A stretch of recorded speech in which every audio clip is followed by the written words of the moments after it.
Good morning to all of you.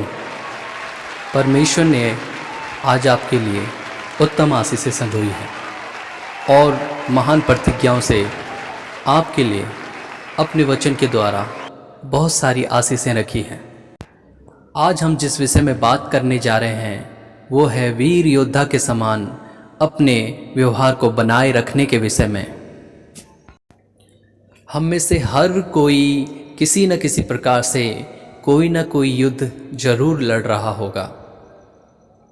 वो शायद परेशान हो सकता है किसी बीमारी से, वो शायद अच्छी जॉब ना मिलने के कारण परेशान हो, वो शायद परेशान हो अपनी घरेलू चिंताओं से या अपनी बैड रिलेशनशिप से या किसी भी बात से वो परेशान हो। मगर ये याद रखें कि आप एक लड़ाई में जुटे हुए हैं और यदि हम लड़ाई में जुटे हुए हैं तो हार कर बैठ जाना इसका उत्तर नहीं है और अपने आप को निराशा में रखना भी उत्तर नहीं है। उत्तर है सामना करना।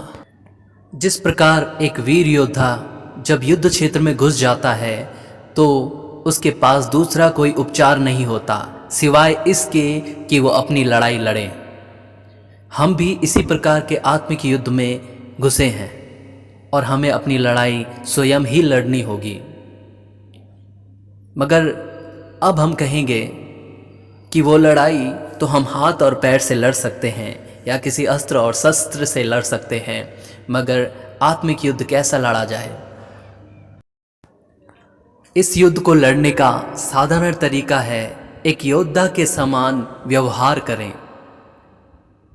बाइबल हमें बताती है विश्वास में स्थिर हो जाओ और शैतान का सामना करो तो वह तुम्हारे सामने से भाग निकलेगा।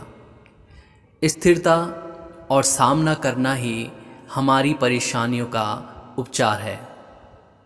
यदि हम एक वीर योद्धा की तरह सामना नहीं करते तो बार बार वो परिस्थितियाँ, वो परेशानियाँ हमें घेर लेंगी और बार बार हमें भयभीत करेंगी। ऐसा ही कुछ हुआ था पवित्र शास्त्र में बहुत सालों पहले साउल के साथ। वह विश्वास में स्थिर न रहा और न परमेश्वर के वचन के प्रति सजग था। उसने सामना नहीं किया परमेश्वर के वचन के साथ। उसने शत्रु का सामना करना चाहा अपने अस्त्र शस्त्र और अपनी योग्यता के साथ। ऐसा ही हम विश्वासी लोग करना चाहते हैं।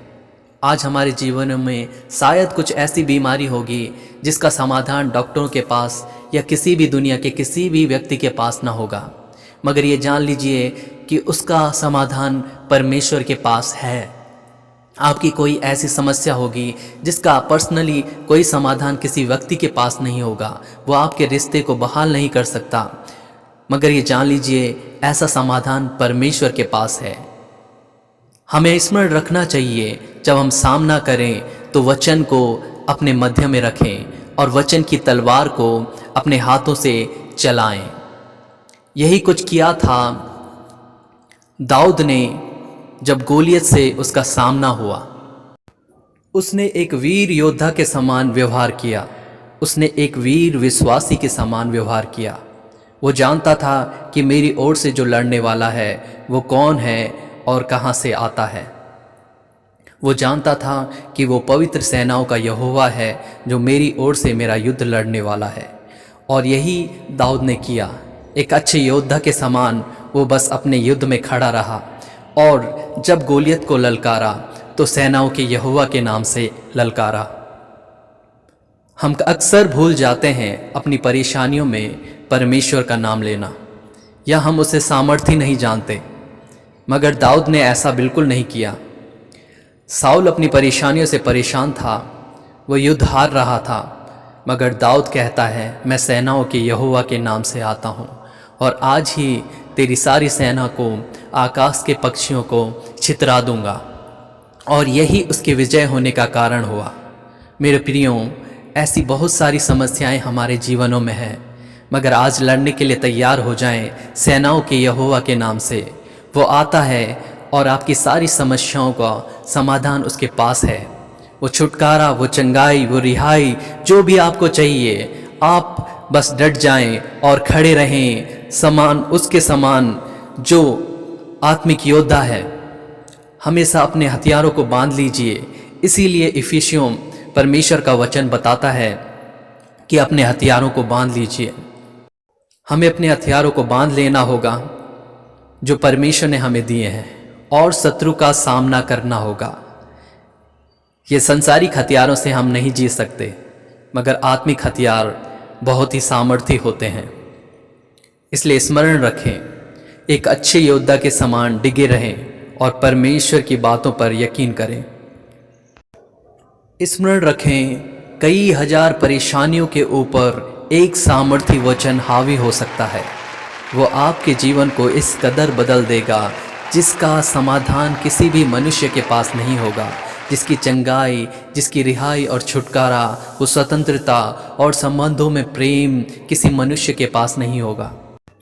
बस परमेश्वर ही उसका समाधान दे सकते हैं और हर रिश्ता बहाल कर सकते हैं। परमेश्वर आपको आशीष दे आज के इस उत्तम दिन के लिए और इस सामर्थ्य वचन के लिए। परमेश्वर आपको इस वचन के द्वारा आशीषित करने जा रहा है। आप अपने युद्ध में डटे रहें और शत्रु का सामना करें।